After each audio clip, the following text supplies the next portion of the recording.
1 Timóteo 1,5.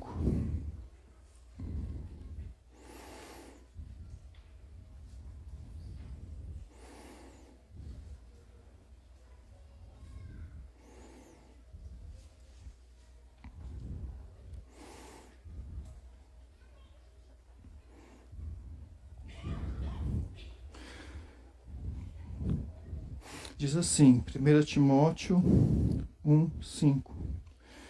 O objetivo desta instrução é o amor, que procede de um coração puro, de uma consciência, de boa consciência e de uma fé sincera. Eu vou ler novamente, tá, irmãos? O objetivo desta instrução é o amor, que procede de um coração puro, de uma boa consciência e de uma fé sincera.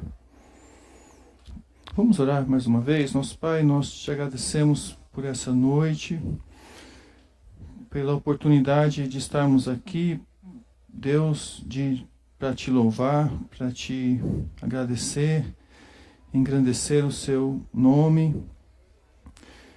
E te louvamos, Senhor, porque nós sabemos do seu amor, sabemos da maneira como o Senhor tem nos abençoado e também sabemos que o Senhor tem se revelado a nós, Deus, de uma maneira tão pessoal e tão maravilhosa. E nós sabemos que o nosso coração, ele não descansa em paz enquanto não está em Ti, Senhor.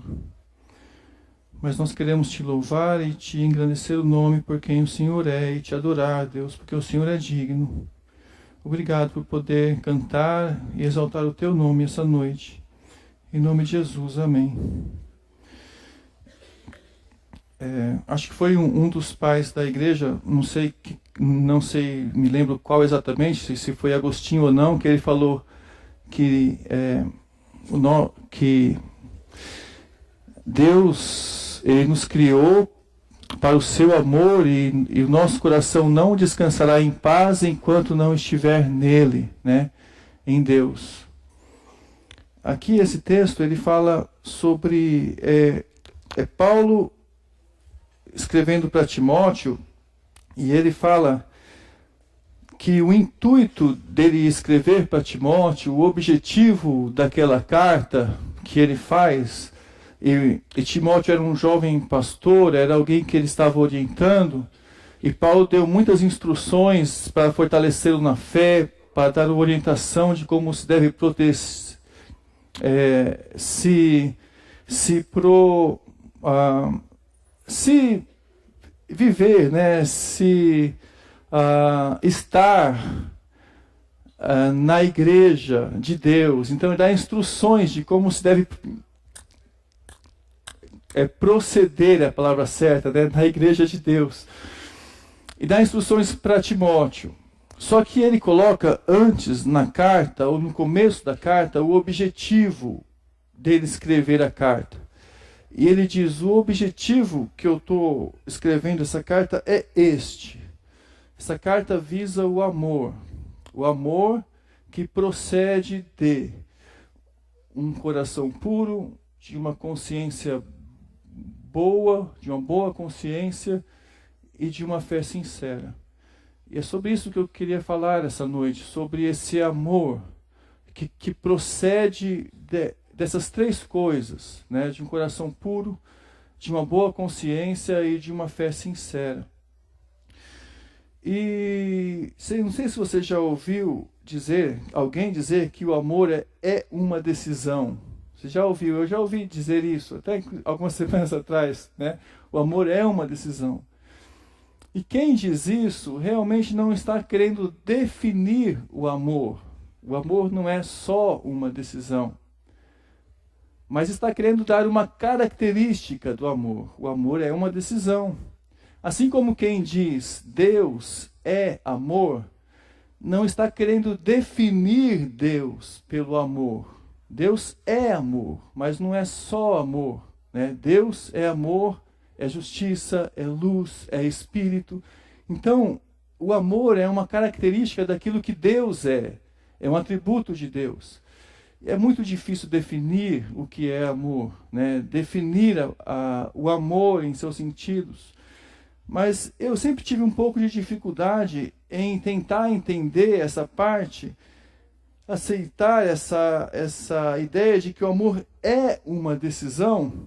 Talvez porque sempre que estamos prontos, nem sempre estamos prontos no momento em que decidimos amar, em amar com toda a sua intensidade, né? Às vezes a gente pensa assim, o amor é uma decisão. A gente pensa num mundo que quer as coisas de maneira tão instantâneas como hoje, como nós vivemos, que ao decidirmos amar, amaremos com toda a intensidade. Mas não é bem assim. Ao decidirmos amar, temos que ter em mente que ainda teremos um grande caminho pela frente. É uma decisão. Decidimos amar, mas temos um grande caminho pela frente. E esse caminho tem contrastes, né? São contrastes como que um quadro cheio de cores.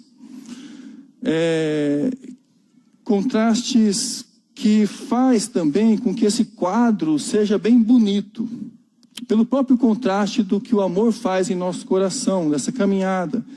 Que esse caminho, ele é bem bonito, mas existem os contrastes entre, por exemplo, uma rosa que também tem espinho. Se a gente quiser a rosa, a gente também tem que achar e lidar com os espinhos.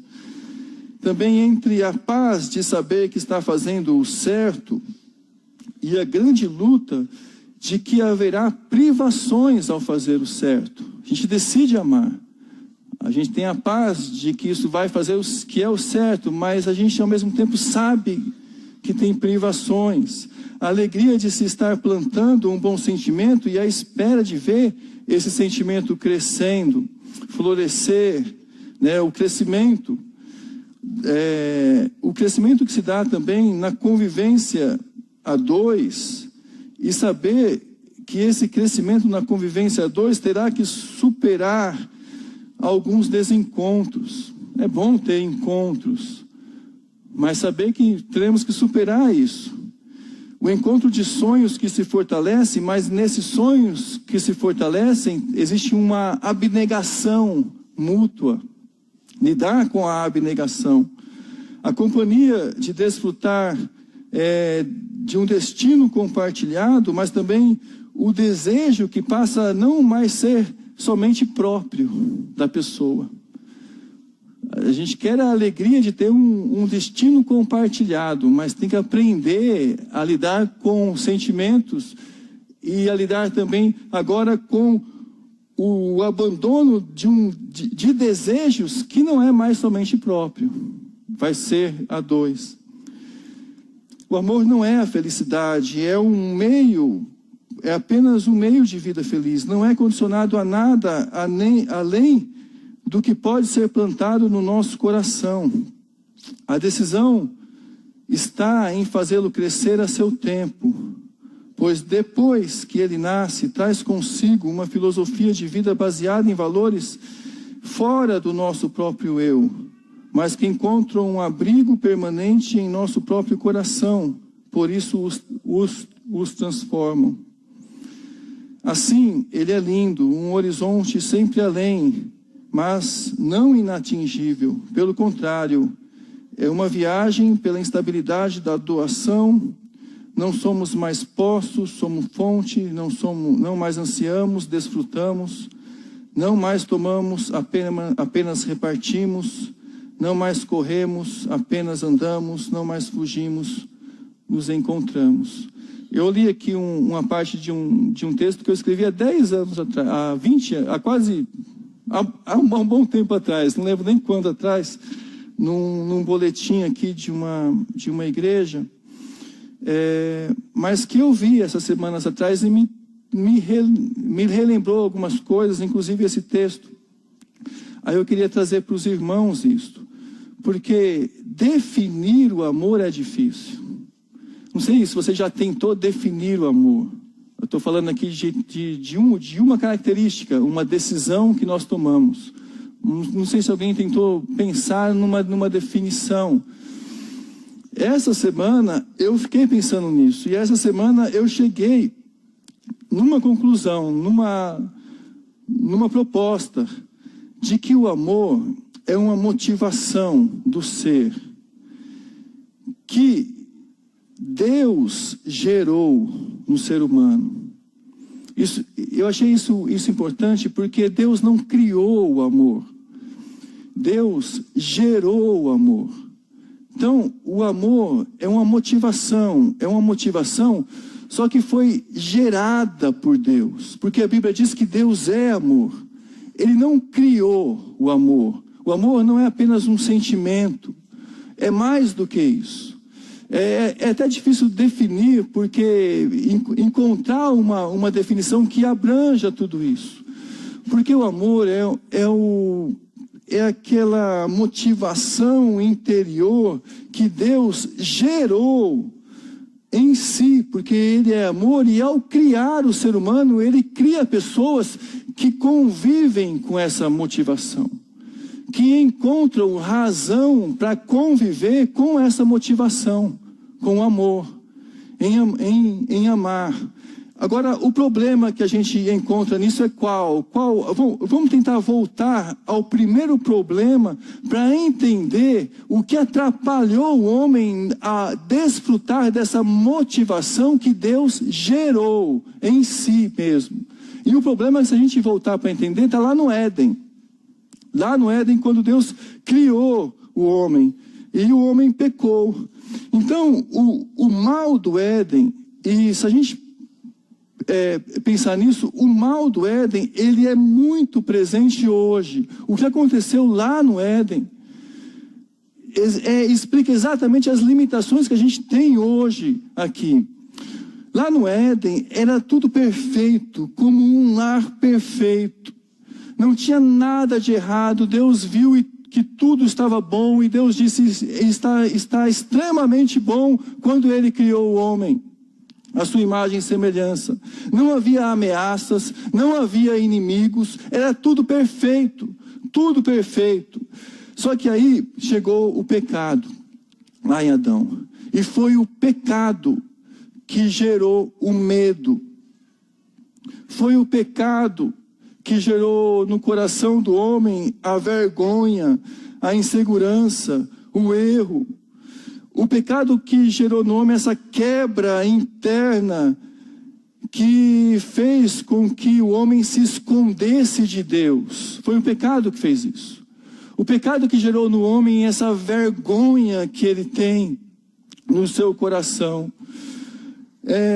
Que também gerou no homem a ponto dele se esconder. Imagine agora você. Imagine você uma coisa, uma cena, para tentar identificar se essa vergonha ainda está em nós aqui agora. Imagine você se todos os seus pensamentos e ações e palavras fossem passados num telão, aqui agora naquela parede branca ali bem grande. Seus pensamentos, suas palavras, suas ações, tudo o que você imagina, o que se passa no seu coração. O que você sentiria nesse momento? O que você sentiria ao ver toda a sua vida exposta em um telão? Sentiria vergonha? Que sentiria inquietação? Se sentiria à vontade? Sabe o que isto mostra? Isso mostra que nós somos pecadores. Isso mostra que o resultado do pecado ainda está em nós, e que existe uma separação, existe um individualismo em cada um que está aqui presente. Existe uma vergonha interna, né? As pessoas, elas não mais se revelam, elas se disfarçam. Elas têm elas carregam uma imagem e têm medo de mostrar aquilo que realmente elas são. Da maneira como elas se mostram para Deus, existe uma vergonha, né? Isso é porque o que a pessoa está ligado ao próprio pecado. E o pecado não partilha o bem. O pecado não partilha o bem. Não une a alma compartilhando de si. Pelo contrário, o pecado que ele compartilha é egoísmo. O que surgiu lá no Éden foi uma ruptura do coração humano que a pessoas não conseguia mais, não consegue mais compartilhar de si como era no Jardim do Éden.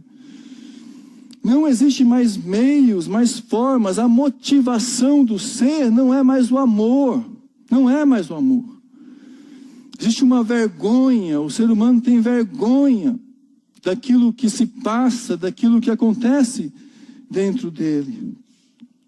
Agora, a pergunta que eu quero fazer essa noite e usar esse versículo é: como voltar a se relacionar como antes? Como tentar reverter o caminho daquilo que aconteceu no Éden, tentar reverter um pouquinho o caminho e tentar voltar a ser como era antes. Como lidar com essa crise de que a pessoa só pensa em si mesma, do pensamento só em si, do individualismo? Como fazer isso? É o que um pouco o apóstolo Paulo sugere aqui nesse texto aqui na carta. Agora, antes disso, lembrando dessa definição, o amor é a motivação do ser que Deus gerou nele mesmo. Lembrando disso, nós podemos dizer que o amor é o fluir natural de um coração que não tem pecado. Ou seja, de um coração santo. Um coração santo, o fluir natural é o amor. E para falar isso, eu preciso basear em alguns versículos que eu vou falar aqui agora, alguns desses versículos em 1 João, mas Deus é amor. E se Deus é amor, quando ele criou Adão se relacionava com Deus em amor. A motivação de relacionamento que Adão tinha com Deus era amor. Quando Deus criou Eva, Adão e Eva, ao se relacionar, mostravam a glória de Deus e esse relacionamento que Deus os criou em amor. Dignificava a Deus porque também refletiam o que Deus era, o que Deus é. Deus é amor. Então, o pecado foi que atrapalhou tudo isso.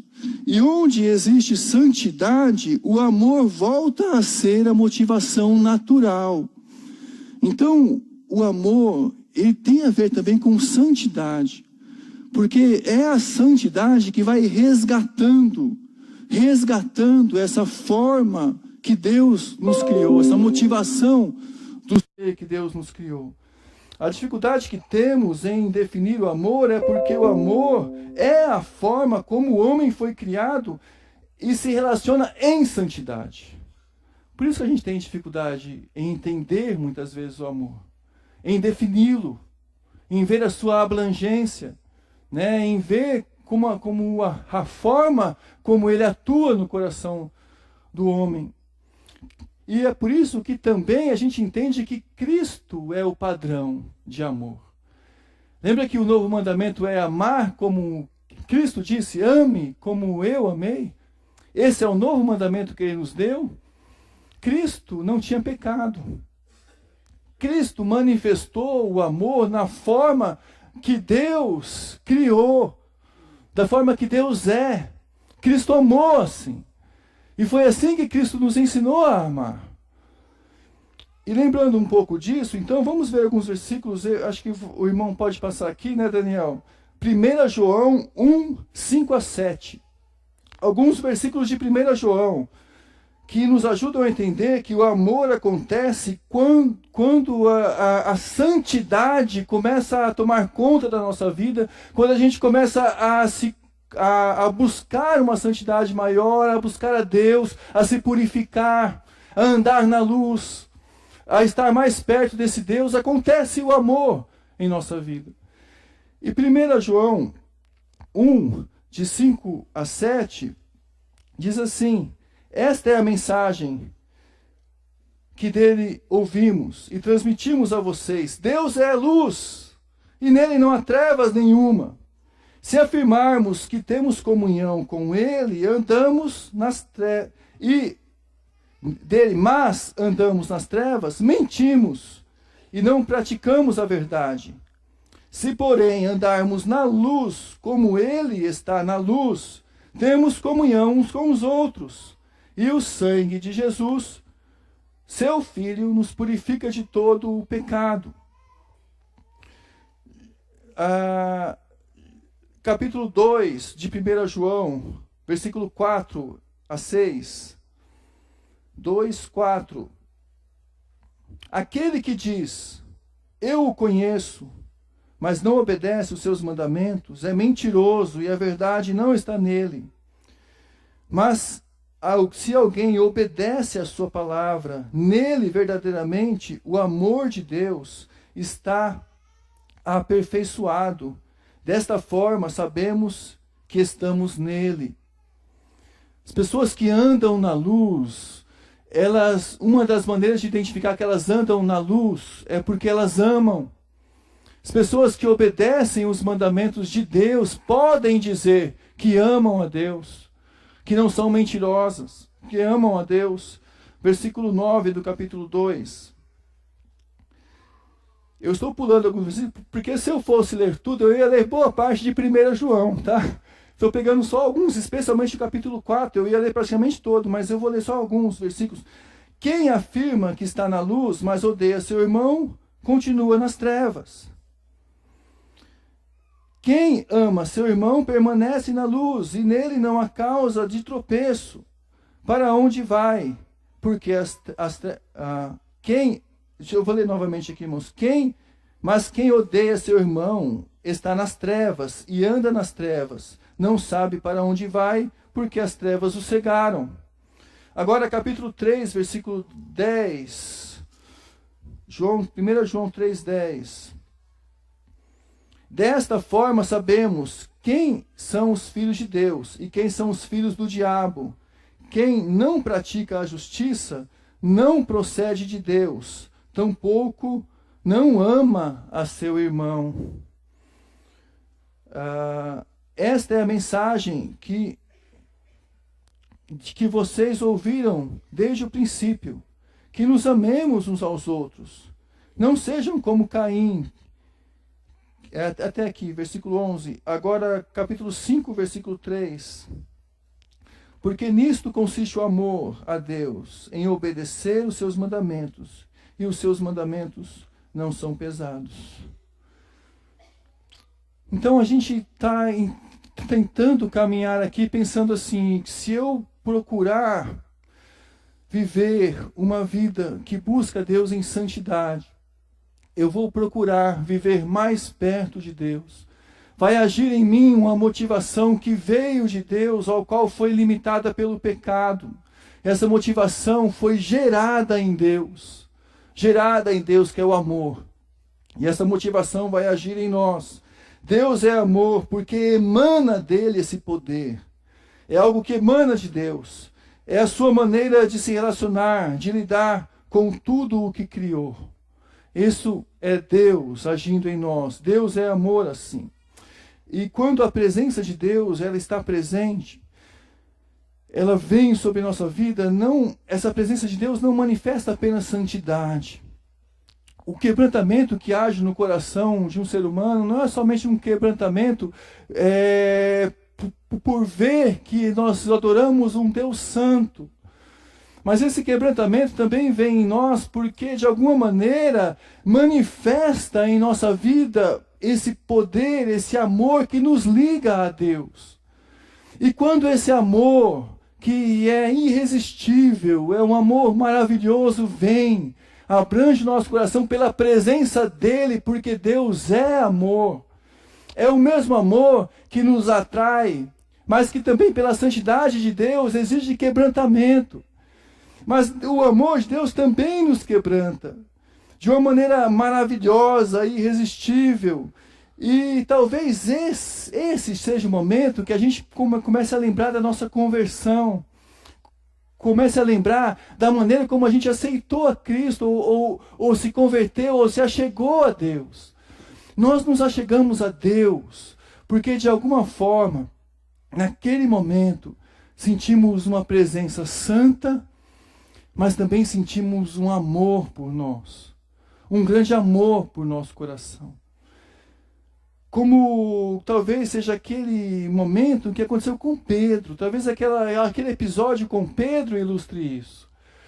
Porque aquele olhar de Jesus para Pedro, quando Pedro negou a Cristo 3 vezes, lá em Lucas disse que Jesus olhou para Pedro. Jesus estava passando e olhou para ele. E Pedro, quando ele viu Jesus olhando para ele, ele saiu dali. Lembrou que Jesus tinha dito, olha, antes que o galo cante, você vai me negar. Aí Pedro chorou amargamente. Mas se a gente for ver o contexto disso especialmente em João, lá no Evangelho de João, no capítulo 13, quando que aquele capítulo inteiro é um capítulo onde manifesta ali a maneira como Jesus amava. Jesus que é santo, amava. E o começo do capítulo diz que Jesus, tendo amado os seus discípulos, amou-os até o fim. E aí Jesus pega e começa a lavar os pés dos discípulos, na ceia, um pouco antes da ceia, de fazer a última ceia. E Cristo lava os pés dos discípulos. E no final ele fala o mandamento, diz assim, olha, um novo mandamento vos dou, que vocês amem uns aos outros, assim como eu amei vocês. Está em João 13, no final do capítulo. Aí Pedro fala para Jesus, Jesus, o Senhor vai para algum lugar? Porque Jesus tinha dito que iria sair. Aí Pedro fala, Jesus, por ti eu vou dar a minha vida. Aí Jesus fala para Pedro, Pedro, antes que o galo cante 3 vezes, você vai me negar. Aquele capítulo está permeado de Jesus amando os discípulos até o fim, manifestando o seu amor até o fim. E aí Pedro, naquele momento que diz, Jesus, por ti eu darei a própria vida, Jesus diz, você vai me negar. E quando Jesus, em Lucas, olha para Pedro, e Pedro vê ali que depois de haver negado o Cristo, Pedro sai e Pedro chora. Pedro chora amargamente.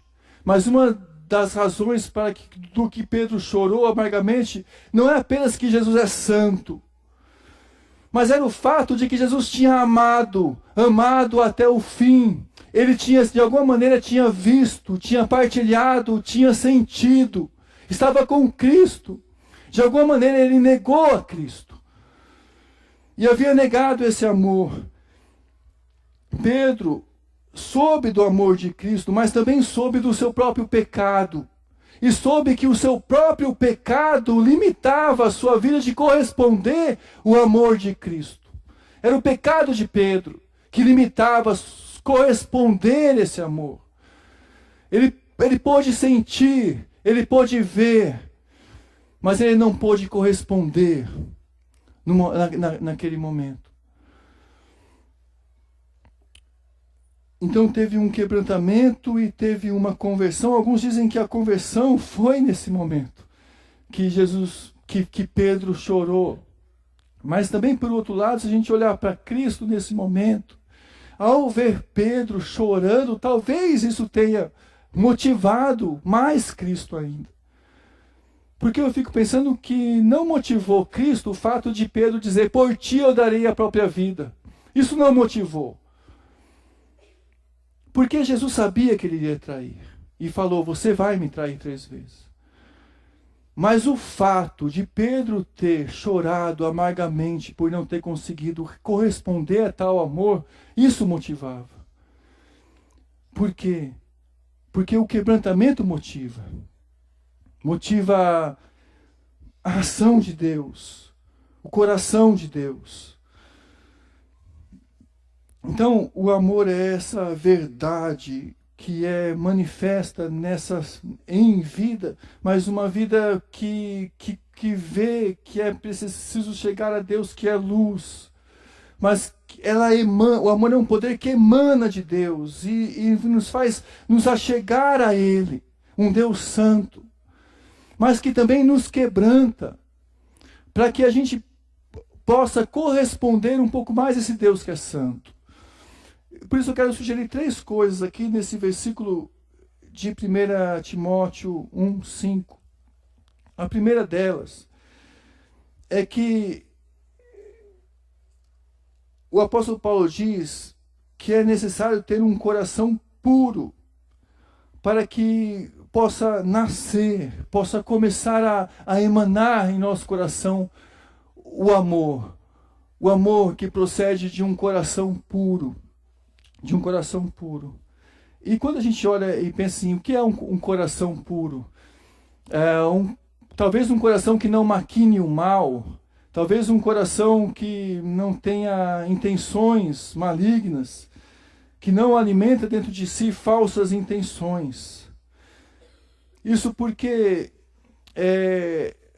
o amor ele é fruto do Espírito Santo. É o Espírito Santo que trabalha no nosso coração e motiva o nosso coração e faz com que nasça em nosso coração, que o nosso coração desenvolva amor, né? Há um lugar no nosso coração, ainda que a gente seja caído, mas há um lugar em nosso coração que o Espírito Santo trabalha e faz dali nascer amor. Porque o amor é fruto disso. Eu ainda gosto sempre de repetir, e às vezes eu vivo repetindo, né? João 7,38, que diz que aquele que crer em mim, Jesus fala, do seu interior fluirão rios de água viva. Se fluirão do nosso interior rios de água viva, e ele disse isso com respeito ao Espírito que a gente vai ter, se do nosso interior flui rios de água viva, é porque há algo em nosso interior que o Espírito faz fluir. O Espírito faz fluir isso em nosso coração. O Espírito faz nascer de lá e tirar de lá um fruto de amor, ou algum fruto que seja o amor. Faz nascer do nosso coração. Então, a grande questão aqui, talvez seja que aquela pessoa que tem um coração puro, ou que se converteu agora e que deve buscar a Deus com um coração puro, essa pessoa, para que nasça o amor ali, que proceda o amor ali, deve alimentar o seu coração com as intenções que estão ou que vêm de Deus. Com aquelas, porque um coração puro são intenções de Deus em nós. São intenções que nosso coração, que estão no nosso coração, que a gente volta para Deus, intenções. Então, que a gente comece a alimentar em nosso coração intenções verdadeiras que procedem de Deus. É um coração que enxerga pureza, que procura enxergar pureza, mesmo em meio a uma sociedade tão perversa. É um coração que procura manter em si intenções puras, talvez como o Salmo 24, como o Salmo 15, que aqueles que adoram a Deus e o que Deus aceita a adoração são aqueles que têm um coração puro. Existe no mundo o que alguns chamam, eu não sei, não entendo muito isso, mas eu vou usar um pouco a ideia de aspiral, como se for, existe o que alguns chamam de aspiral do silêncio, né? Eu vou mudar um pouco a ideia e chamar de aspiral do mal. Aspiral do mal. Aspiral do mal é quando você vem numa sociedade que pratica o mal, onde os pensamentos são maléficos, e você não tem mais coragem de agir, é contra isso. E aí você começa a esconder a sua própria ação boa. Você começa a não confrontar o que a sociedade está dizendo. Aí existe uma espiral do mal que vai para baixo. É quando você não quer impor, ou você começa a ser levado por um pensamento maléfico. Quem tem um coração puro consegue quebrar essa ideia de espiral do mal. Ele consegue enxergar coisas boas, intenções boas, não julga pessoas pelo mal. É um coração que procura enxergar coisas boas. Por exemplo, vou tentar dar um exemplo disso. Pense em 1 minuto. Tentem aí onde você está. 1 minuto, pelo menos, na sua mente agora, esquecer dos bens materiais, das intenções de se buscar os bens materiais, como o mundo tem buscado. Então pense, como seria um coração de uma pessoa que não tem apenas intenções de buscar coisas materiais? Como seria um coração de uma pessoa que não que não se envolve com o sistema do mundo, com valores do mundo? Pense em um minuto. Um coração que não se envolveu com essa espiral do mal do sistema do mundo. Pense em um minuto o coração de uma pessoa que se esqueceu das más intenções, por exemplo, dos poderosos dessa terra. Porque tem poderosos dessa terra que só puxa a gente para baixo e só proclama o mal. Pensa, um minuto, um coração que não é influenciado pelos poderosos dessa terra. Pense em um minuto o coração que não é influenciado por más intenções de outras pessoas. Então a gente está cheio de más intenções de outras pessoas por todo lado. Pense em um minuto em um coração que não é influenciado por isso. Pense em um minuto um coração que não julga as pessoas pelo mal, que não fala mal, que não julga as pessoas de maneira errada. Tente pensar em um minuto nisso. Tente pensar em um minuto um coração que procura se manter puro. Puro. O coração puro, ele consegue ver além, ele consegue enxergar que existe ainda muita coisa boa nesse mundo e ainda muita coisa que se deve amar.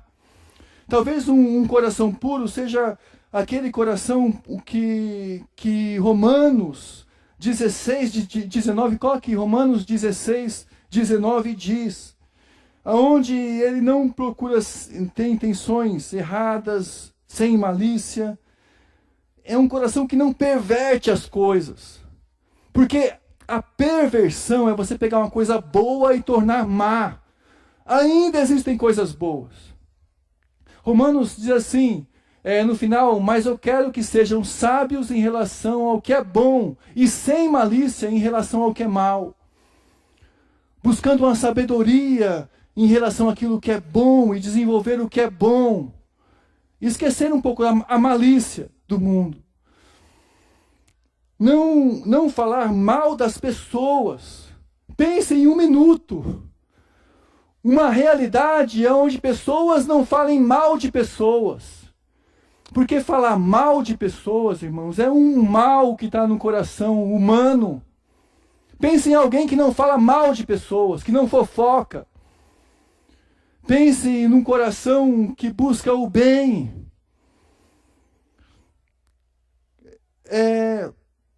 Que fala cheio de um coração de Deus. Mostra aqui, Daniel, o Salmo 51, de 10 a 12. Aqui no texto, onde Davi pede para Deus, depois de haver pecado, ele sentiu que durante um bom tempo o coração dele tinha se afastado, tinha parado de sentir a verdade, e o mal tinha compungido o seu coração. Aí Davi fala, cria em mim, ó Deus, um coração puro, renova dentro de mim um espírito estável. Pode passar o outro. Não me expulse da tua presença, nem tires de mim o teu Santo Espírito. E mais um. Devolva a alegria da tua salvação e sustenta-me com o espírito pronto para obedecer. Era Davi pedindo para Deus, Deus, me devolva um coração puro, para que eu consiga ver, para que eu consiga reagir, para que eu consiga desenvolver a alegria da tua salvação, a alegria de novo de desenvolver o Senhor. Então o amor nasce quando a gente desenvolve, aprende a desenvolver um coração puro, um coração puro. Mas em segundo lugar, o amor também nasce quando a gente desenvolve uma consciência boa, uma boa consciência. E a consciência é aquilo que aponta no nosso coração onde nós erramos. Ela aponta o erro, mas ela também aprova o que é bom. E a consciência ela precisa de um padrão. A consciência não é um padrão bom, ela precisa de um padrão para ser uma boa consciência. E o nosso padrão é a palavra de Deus. Tá? Então a consciência boa é uma consciência que nós entendemos que temos como padrão Deus, o caráter de Deus. Então, como eu trato a minha tendência pecaminosa de maneira a não ser enganado por ela, é o que a consciência vai me ajudar a fazer. Então, a consciência me ajuda a ter a paz gerada por a maneira como eu ajo, de acordo com aquilo que eu aprendi de Deus, de acordo com aquilo que Deus é, conforme Deus é, conforme o Espírito Santo tem trabalhado na minha vida. E aí eu queria deixar outras coisas para a gente ver. Primeiro, irmãos, precisamos desenvolver um coração puro e pedir para Deus isso. E depois, avaliar a nossa própria vida com a consciência boa, aonde estamos errando, que erros nós tivemos, que falhas nós tivemos e corrigir os nossos erros. Nós precisamos ter um passado curado. Nós precisamos ter uma vida curada.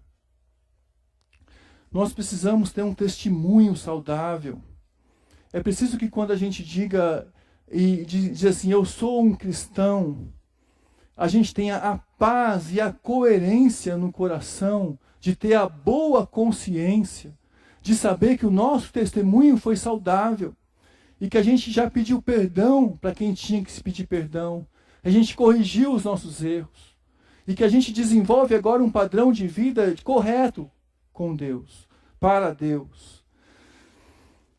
Como em Atos 24:16, o apóstolo Paulo estava dando um testemunho em um julgamento, mas ele estava dando um testemunho e ele disse que em nada a consciência dele pesava diante de Deus e diante dos homens, ele falou.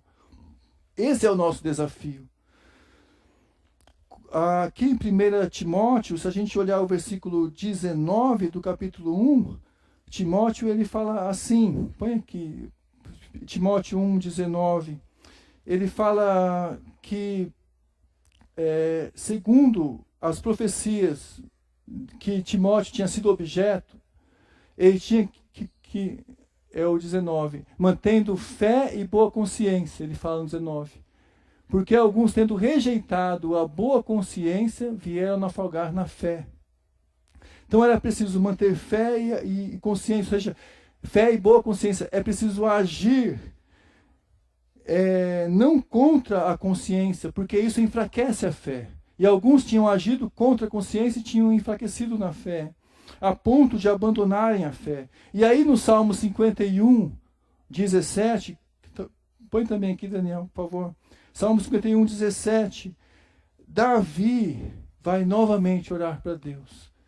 E Davi fala assim, sacrifícios que agradam a Deus são um espírito quebrantado, um coração quebrantado, contrito, Deus não o desprezará.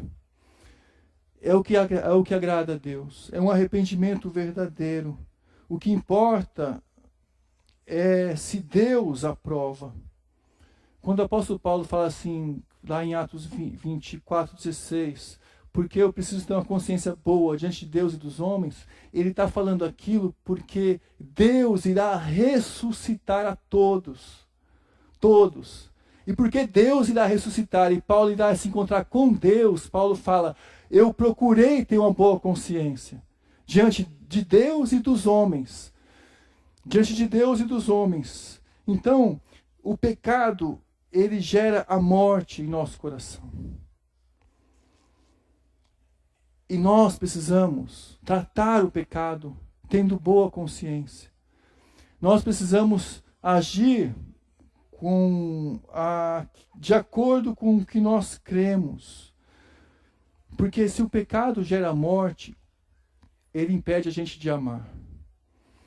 Ele impede a gente de amar. E sem boa consciência, a gente não vai conseguir amar.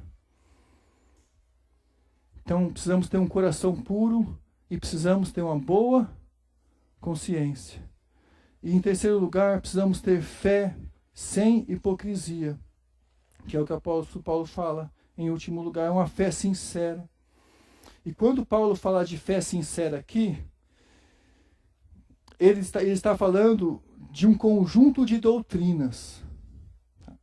Ele não é a fé apenas de crer para a salvação, é um pouco mais do que isso. No contexto da carta, ele está falando daquilo que Timóteo tinha aprendido com ele. Era uma fé sincera, ou seja, é um conjunto de doutrinas. E lembrando que a Bíblia fala que a fé, em Romanos 10, 17, a fé vem pelo ouvir, e ouvir a palavra de Deus. Quando a gente ouve a palavra de Deus, a gente desenvolve fé. Tudo que eu estou falando aqui à noite, que a gente aprende a cada domingo, tudo isso desenvolve fé. A gente está ouvindo a palavra de Deus. E ao crer nisso, e ao agir conforme a nossa consciência, a gente vai agindo de maneira sincera, sem hipocrisia. Isso vai alimentando nossa fé. Isso é fé. Ou seja, então, isso é fé aqui, uma fé sincera. Então, fé não é um salto no escuro. E essa fé é a base que o apóstolo Paulo está usando aqui para se ter pureza e para se ter uma consciência boa. Nós não temos essas coisas, pureza e consciência boa, sem base. Nós temos base. E a base é a nossa fé. E essa fé precisa ser sincera. Precisamos viver o que a gente está aprendendo aqui. Ser autêntico é ser de uma maneira que Deus deseja que nós sejamos. É ser autêntico. E ser autêntico é poder manifestar essa fé em todos os momentos. Põe aqui, Daniel, também, Deuteronômio 6, de 4 a 7, por exemplo. Porque se o amor é uma verdade, e a gente caminha nessa verdade, e assim como a gente pode dizer o amor é uma decisão, a gente pode dizer o amor é uma verdade, é verdade. Daquilo que Deus manifesta como verdade. Porque se eu cuido de mim, porque a Bíblia diz para a gente se cuidar, prestar um cuidado para a gente. Não é amar a si mesmo, mas é cuidar de si mesmo. E o cuidar de si mesmo é de acordo com uma verdade. Que o apóstolo Paulo diz aqui, no texto, aqui ele fala, acho que no capítulo 4 de 1 Timóteo, que ele tinha que cuidar no final do capítulo 3, ele tinha que cuidar dele e da doutrina. E em Atos 20 e 28 ele fala assim, para os presbíteros de Éfeso, vocês precisam cuidar de vocês mesmos e do rebanho. Então, quando alguém está cuidando de si mesmo, ele está cuidando com base em uma verdade. E essa verdade é a base da fé que a gente tem. Então, ouça, Israel, o Senhor teu Deus é o único Senhor. Versículo 5. Ame ao Senhor teu Deus de todo o teu coração, e de toda a tua alma, e de todas as tuas forças. Está falando aqui de um mandamento. O mandamento é amar a Deus. Aí está dizendo depois, que todas essas palavras que eu te ordeno, estejam no teu coração. Tenha uma fé sincera. Versículo seguinte, 7. Ensine com persistência seus filhos, converse sobre ela quando estiver sentado em casa, quando estiver andando pelo caminho, se deitando ou levantar. Uma fé sincera. Uma fé que está no coração. Mas uma fé que se manifesta. Mas que começa com o primeiro mandamento: ame ao Senhor teu Deus de todo o teu coração. Se relacione com Deus como esse poder que vem de Deus e que Ele gera em nós, que é o amor. Deixa esse poder gerar em nosso coração. Mas que para isso aconteça, tenha um coração puro, uma consciência boa. E agora, manifeste isso com uma fé que seja sincera, que seja verdadeira a Deus. cuidar de si mesmo é a maneira como se a gente mantém uma chama acesa. Isso é cuidar de si mesmo. E a chama acesa que a gente precisa manter é amar a Deus de todo o coração. E amar o próximo. É como a gente já cuida da gente. Aí a gente ama o próximo. Mantém essa chama acesa no nosso coração. Mas para manter essa chama acesa precisamos dessas 3 coisas. Consciência boa, coração puro e uma fé sincera. O amor é a motivação do ser que Deus gerou. O amor é a motivação do ser que Deus gerou. Não vamos atrapalhar isso, irmãos. Vamos deixar isso fluir em nosso coração. Vamos deixar isso fluir em nosso coração. Eu queria que nós dá a oportunidade para a gente orar agora.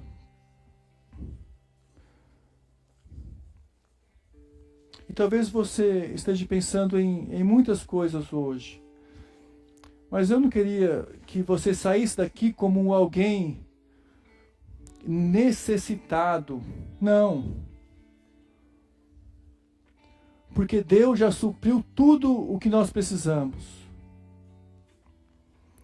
Hoje de manhã a gente aprendeu aqui, quem estava aqui de manhã, que quem diz que é necessitado de amor está errado. Porque está trocando a palavra necessidade por desejo. E talvez você esteja desejando amor. Só que Deus não quer suprir isso em você. Deus quer transformar você em uma fonte de amor. Através do Espírito dele. Que você se relacione com ele em amor. Por isso pense agora se você tem que pedir perdão. Ou se você tem que se purificar. Em que ponto você tem que se purificar? Tenha um coração puro. Rogue para Deus por quebrantamento. Rogue para Deus que fortaleça a sua fé, para que a sua fé seja sincera. Rogue para Deus que o transforme em alguém que viva o mandamento de Deus, porque ama.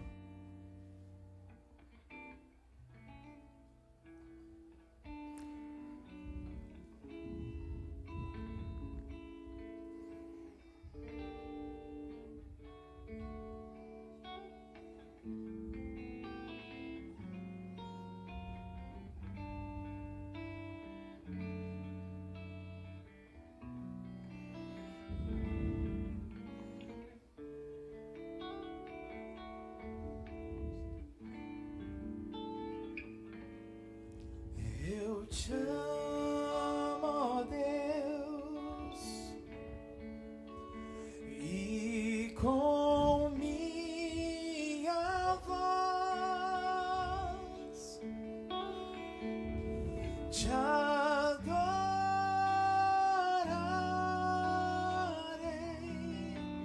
ó meu Deus.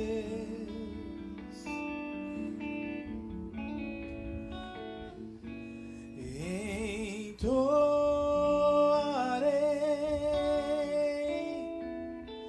sim, o meu louvor, que seja um doce som para ti.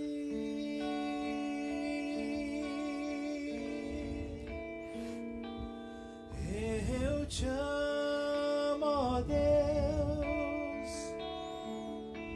e com minha voz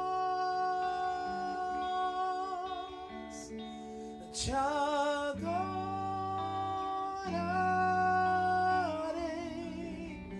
ó meu Deus.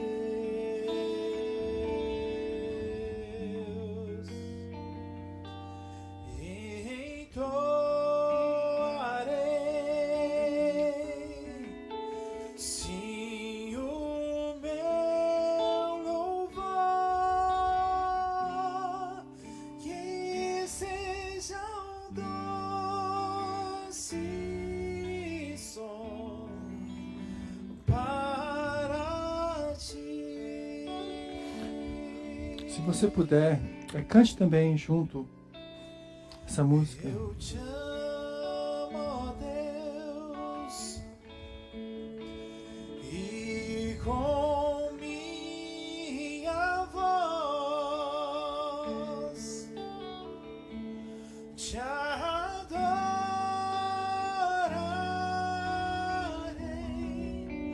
ó meu Rei,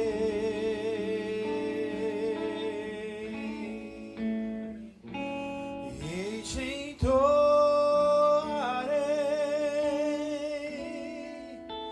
sim, o meu louvor,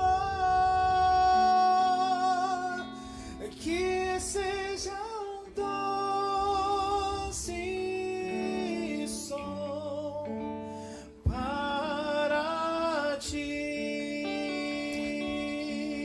Mais uma vez, irmãos, mais uma vez. Eu te amo, ó Deus, e com minha voz te adorarei,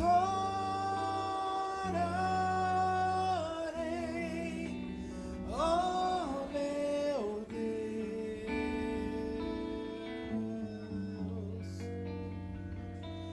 te entoarei,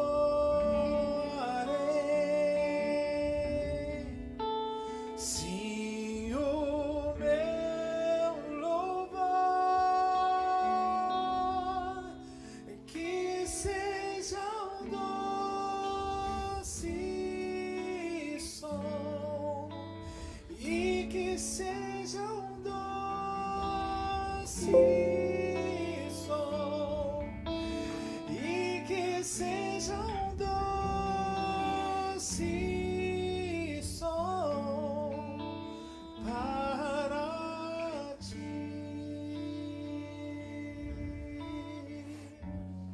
Você pode dar a mão para o seu irmão. Nós vamos encerrar o culto.